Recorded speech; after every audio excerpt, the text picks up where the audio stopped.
আল্লাহ তাআলা বলেন নাফরমান আর পাপীদের জীবন কেমন হয়।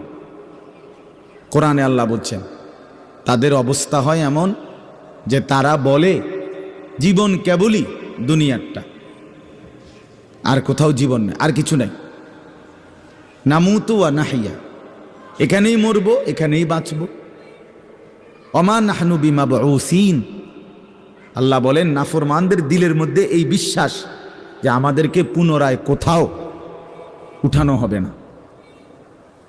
আল্লাহ যে বলছেন হাসরের ময়দানে তোমাদেরকে উঠানো হবে, সুম্মা ইন্নাকুম ইয়াউমাল কিয়ামাতি তুবআসুন, আল্লাহ তাআলা বলেন তোমাদের প্রত্যেককে কিয়ামতের দিন হাসরের মাঠে তোলা হবে।